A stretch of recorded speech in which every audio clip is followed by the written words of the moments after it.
গন্তব্য তোমার এটাই ছিল, শুধু পৌঁছাতে সারাটা জীবন লেগে গেল।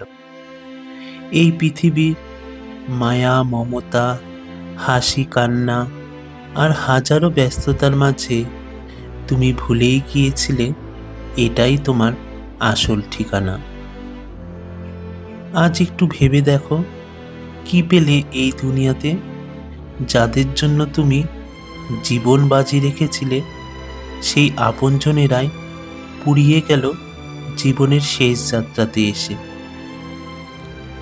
জীবনের সব কিছুকে তুমি মিথ্যে বলে উড়িয়ে দিলেও এই চিতার আগুন আর শ্মশানের নিস্তব্ধতাকে কিন্তু তোমাকে মানতেই হবে। এটাই পরম সত্য। তোমার দেহের শক্তি, বাহুবল, অর্জিত তেজ, মান সম্মান আর আকাশচুম্বী অহংকার সব কিছুর পরিসমাপ্তি কিন্তু ঠিক এখানেই।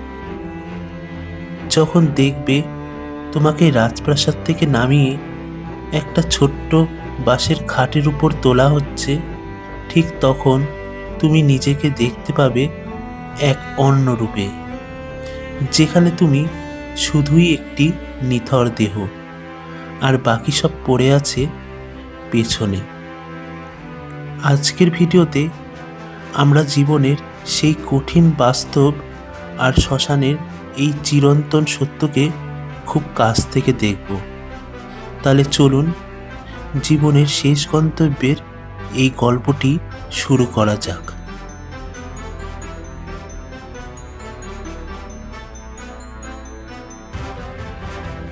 বন্ধুরা, আজ আবার চলে আসলাম নতুন একটা ভিডিও নিয়ে। আজকে আমি চলে এসেছি নবদ্বীপ মহাশ্মশানে। আজকের ভিডিওটাতে থাকছে নবদ্বীপ মহাশ্মশানের আশেপাশের পরিবেশটা ঠিক কেমন, এখানে কোথায় কি আছে, এবং এখানে একটা মৃতদেহ যখন আগুনে পোড়ানো হয় বা যখন সমাধিস্থ করা হয় তার আগে মৃতদেহকে নিয়ে কি কি করণীয় থাকে, আর সেই সমস্ত কিছু জানতে হলে বন্ধুরা এই ভিডিওটি একদম স্কিপ না করে শেষ পর্যন্ত দেখতে থাকুন। বন্ধুরা, এই যে সামনেই দেখতে পাচ্ছ এটাই হলো নবদ্বীপ মহাশ্মশান। আর নবদ্বীপ মহাশ্মশানের এই যে তোমরা দেখতে পাচ্ছ এই যে গেট, এই গেট দিয়ে মূলত সমস্ত মানুষরা এখান দিয়ে যাওয়া আসা করে। দেখতে পাচ্ছ আমি এখন এসছি, আর আসতেই এখানে দেখতে পাচ্ছ একটা লরিতে করে কিন্তু একটা মৃতদেহ কিন্তু এখানে আনা হয়েছে। আর সেই মৃতদেহটাকে কিন্তু মানে নবদ্বীপ মহাশ্মশানের এই মূল গেট দিয়ে কিন্তু নিয়ে যাওয়া হচ্ছে।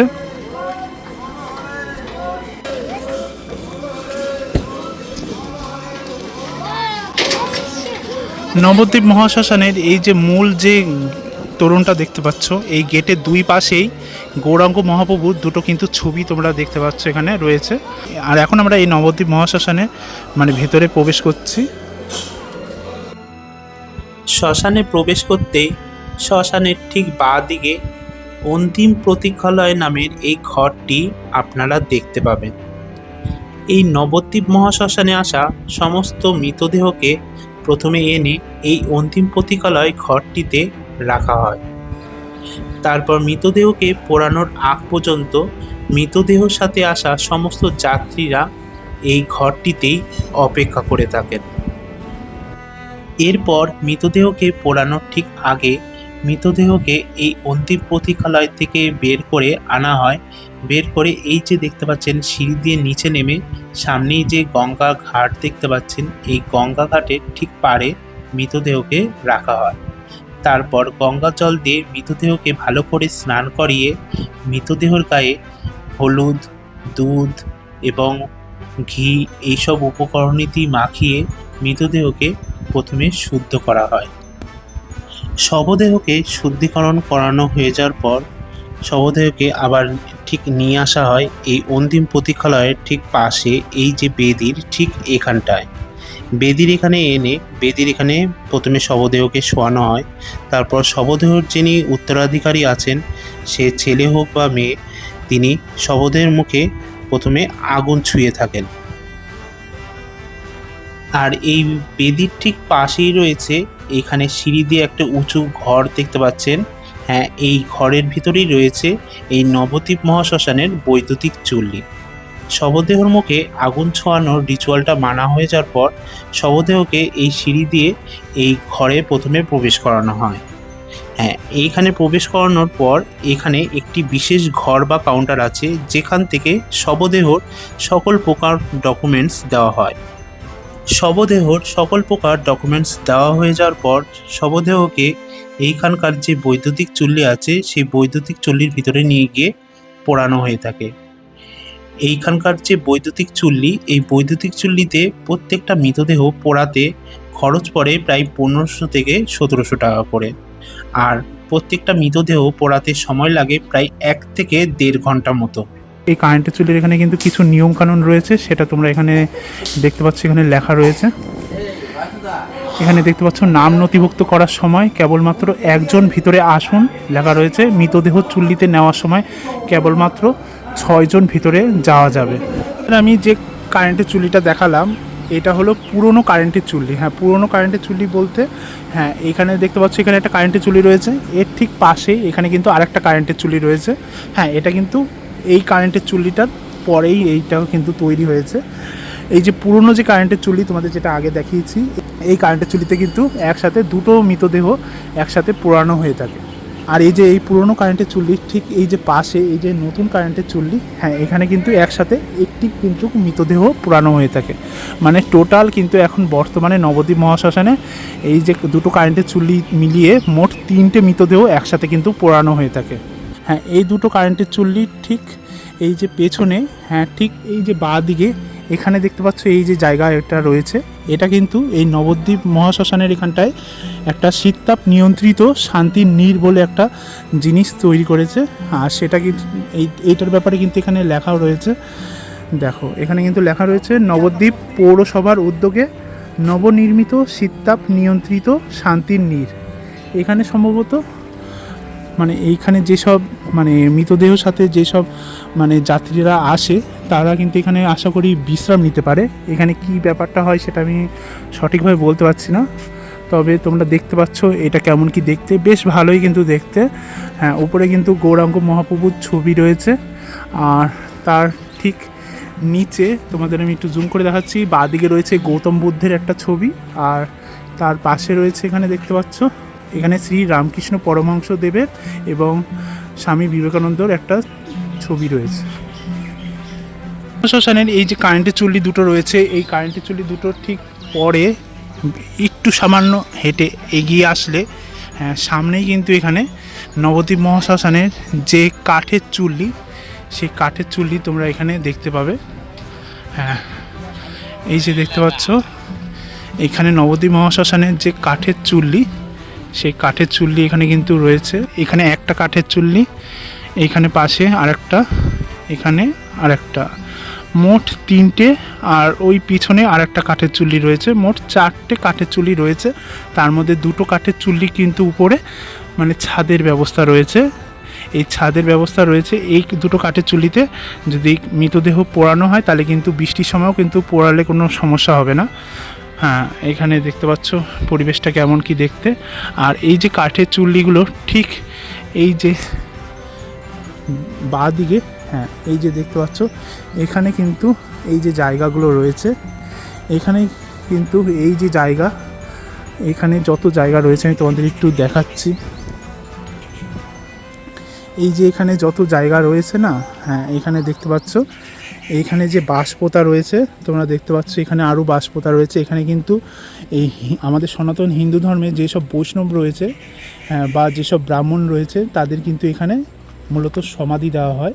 হ্যাঁ, আমরা জানি আমাদের হিন্দুদের মধ্যে কিন্তু মৃতদেহকে পোড়ানো হয়ে থাকে, কিন্তু আমাদের হিন্দু ধর্মে যেসব বৈষ্ণব বা বেশ কিছু মানে সন্ন্যাসী বা ব্রাহ্মণ আছে যাদের কিন্তু এখানে মানে পোড়ানো হয় না, যাদের মৃতদেহ কিন্তু পোড়ানো হয় না, তাদের কিন্তু এই যে নবদ্বীপ মহাশ্মশানে এখানে এনে এখানে কিন্তু সমাধি দেওয়া হয়। আর সেই সব সমাধি কিন্তু এখানে প্রচুর রয়েছে। এই যে জায়গাটা তোমরা দেখতে পাচ্ছ এখানে কিন্তু প্রচুর মানে বৈষ্ণব মানে ব্যক্তিদের মানে সমাধি রয়েছে, আর ঠিক এইদিকেও কিন্তু প্রচুর বৈষ্ণব ব্যক্তিদের সমাধি রয়েছে। আর এইখানে দেখতে পাচ্ছ আজকেই কিছুক্ষণ আগে কোনো একজন বৈষ্ণব ব্যক্তিকে কিন্তু এখানে সমাধি দেওয়া হয়েছে। হ্যাঁ, সেই কারণে দেখতে পাচ্ছ এই যে সমাধি রয়েছে, এখানে সমাধির এই যে মাটিটা ঘুরে তারপর কিন্তু সমাধি দেওয়া হয়েছে, আর সেই কারণে কিন্তু মাটিটা ভেজা ভেজা রয়েছে। আর এখানে দেখতে পাচ্ছ কিছুক্ষণ আগে মানে বৈষ্ণব ব্যক্তিকে সমাধি দেওয়া হয়েছে, সেই কারণে এখানে কিন্তু যে ধূপকাঠি ধরানো হয়েছিল সেই ধূপকাঠি কিন্তু এখনও মানে জ্বলছে। দেখতে পাচ্ছ ধূপকাঠির ধোঁয়া উঠছে। আর এই যে বৈষ্ণব ব্যক্তির যে সমাধি রয়েছে, এই সমাধির ঠিক ওপরে রয়েছে একটা মাটির ঘট। এই ঘটের উপর শ্রীমদ্ ভাগবত গীতার একটা বই রয়েছে, আমি তোমাদের ভালোভাবে দেখাচ্ছি। হ্যাঁ, এই যে দেখতে পাচ্ছ। হ্যাঁ, নবদ্বীপ মহাশ্মশানের এই গঙ্গা ঘাটের ঠিক সামনে যেখানে মৃত ব্যক্তিদের পোশাক, তারপর আরও অন্যান্য যেসব আসবাবপত্র এখানে রাখা আছে, তোমাদের আমি এখানে একটা জিনিস দেখাচ্ছি। দেখো, দেখতে পাচ্ছ এখানে মৃত ব্যক্তিদের এখানে কিন্তু জামা কাপড়, তারপর গামছা, তারপর এখানে ব্যাংকের পাসবুক তোমাদের দেখাচ্ছি। হ্যাঁ, এখানে দেখতে পাচ্ছ ব্যাংকের পাসবুক সম্ভবত বা কোনো বই, সেগুলো কিন্তু এখানে মানে মারা যাওয়ার পর এখানে কিন্তু সবই কিন্তু তাদের বাড়ির লোকজন কিন্তু এই শ্মশানে দিয়ে যায়। এমনকি দেখতে পাচ্ছ যিনি মারা গেছিল, হ্যাঁ, এই যে ব্যক্তির এখানে পোশাক, সেই ব্যক্তির কিন্তু দেখতে পাচ্ছ এখানে শেষ সময় বাঁচার জন্য যে ওষুধপত্র কিনেছিল, হ্যাঁ, সেই ওষুধপত্রও কিন্তু এখানে ফেলে দেওয়া হয়েছে। দেখতে পাচ্ছ, হ্যাঁ, প্রচুর পরিমাণে ওষুধ, সেই ওষুধও কিন্তু মানে ফেলে দেওয়া হয়েছে।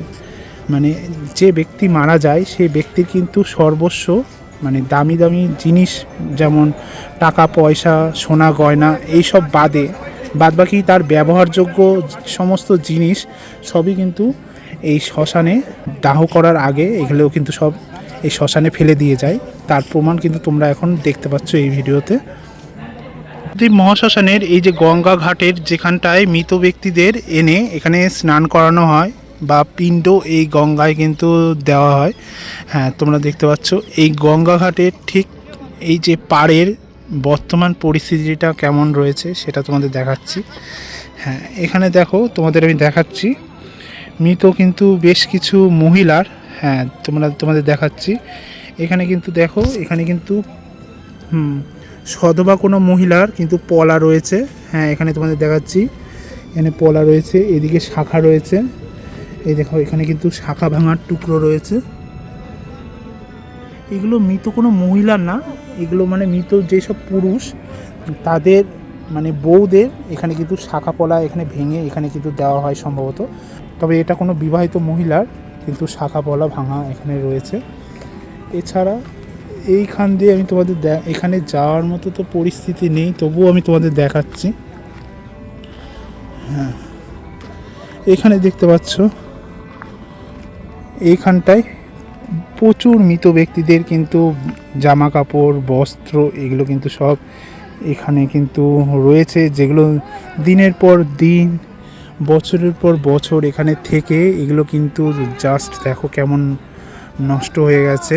আর এখানে দেখো, এখানে নবদ্বীপ মহাশ্মশানে যেসব মৃত ব্যক্তিরা আসে, হ্যাঁ, সেই সব মৃত ব্যক্তিদের কিন্তু বিভিন্ন আসবাবপত্র বা যে খাটিয়া করে মৃত ব্যক্তিদের নিয়ে আসা হয় সেই খাট এখানে কিন্তু দেখতে পাচ্ছ পোড়ানো হয়।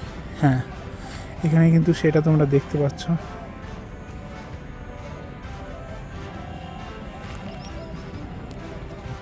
তাহলে বন্ধুরা, নবদ্বীপ মহাশ্মশানের এই ভিডিওটি তোমাদের কেমন লাগলো তা তোমরা অবশ্যই কমেন্ট করে জানিও। আর তোমাদের যদি এই ভিডিওটি ভালো লেগে থাকে তাহলে ভিডিওটিকে অবশ্যই লাইক করে দিও, শেয়ার করে দিও, আর আমার এই চ্যানেলটিকে সাবস্ক্রাইব করে পাশে থেকো। তাহলে বন্ধুরা, খুব তাড়াতাড়ি আবার এরকম একটি ইন্টারেস্টিং ভিডিও নিয়ে তোমাদের সামনে হাজির হব। সকলে ভালো থাকবেন, সুস্থ থাকবেন। জয় মা কালী।